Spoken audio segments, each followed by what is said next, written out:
Et tout de suite, la chronique des influenceurs. Le Grand Matin Sud Radio. Il parle sur les réseaux sociaux et maintenant sur Sud Radio.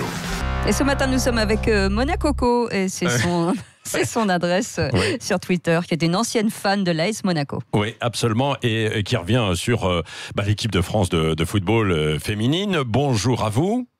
Bonjour à toute l'équipe, bonjour à tous les auditeurs. Oui, alors évidemment, vous revenez beaucoup sur votre compte Twitter, sur les matchs aussi de l'équipe de France, de foot féminine. Vous regardez les matchs ou pas alors ? Oui, alors je regarde tous les matchs de l'équipe de France, en fait. Mais en fait, en général, juste par chauvinisme, parce que... oui, voilà, dans tous les sports, dès que la France se joue, je suis derrière, en fait.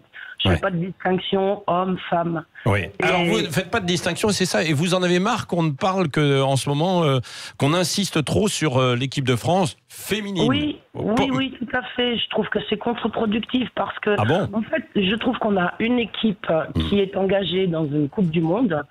Voilà, c'est la France et on est tous supporters de la France a priori, quoi. Oui. Donc je trouve que c'est dommage et que c'est contre-productif. On parle beaucoup du fait que ce sont des femmes, mais en fait ce sont des sportifs, des sportives tous ensemble. Quand il y a une médaille d'or qui est en jeu aux Jeux Olympiques, on se moque de savoir si c'est homme, femme.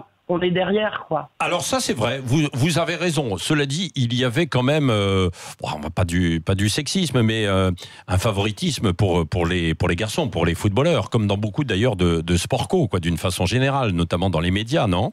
Oui, tout à fait. C'est vrai que on passe beaucoup moins de football féminin à la télé, de matchs importants en tout cas, et c'est bien que ça change. Mais au sens global, là, en ce moment, on est en Coupe du Monde. Je trouve dommage qu'à chaque match, on rappelle on fait des comparaisons, on rappelle que ce sont des femmes. Là, on est en période de Coupe du Monde. On devrait tous être derrière. Et ensuite, peut-être, on tirera des conséquences en disant, il faudrait faire plus de ci, plus de ça. Mais je trouve dommage qu'on insiste trop sur le fait que ce soit des femmes. En fait, on appuie tellement sur le féminisme que je trouve que c'est contre-productif à l'arrivée. Mais c'est parce qu'elles ont aussi des qualités qu'il faut mettre en avant aussi, peut-être. Voilà, tout à fait. Pendant qu'on parle du fait que ce sont des femmes, on parle moins de sujets complètement sportifs comme la technique. Oui, mais les femmes qui jouent ont des avantages par rapport à certains garçons. Elles apportent aussi d'autres choses, c'est bien de le noter. Oui, mais ça fait partie des commentaires sportifs. Il y a effectivement des différences dans le jeu. Bon, et Monaco, Coco, est-ce que vous trouvez que sur un plan technique, ce que l'on voit, et puisque vous regardez beaucoup les matchs aussi des garçons, vous trouvez que c'est plus fluide, comme le disent beaucoup, ou pas ? Moi je trouve que les passes sont vraiment très précises. Je pense que, je trouve qu'il y a plus de temps de jeu. C'est vrai.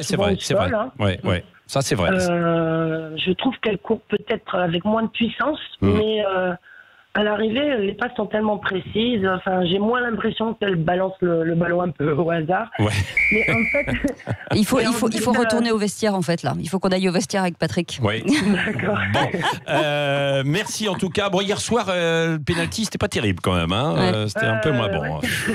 Par contre, on peut dire merci à la VAR. Merci. Ça c'est sûr. Merci. Allez, on peut dialoguer avec vous. Monaco, Coco, c'est votre compte Twitter d'influenceuse. Et puis on en reparle évidemment aussi de ce foot féminin et du football en général et puis des autres sports sur Sud Radio. Restez avec nous, 7h27, c'est le Grand Matin Sud Radio.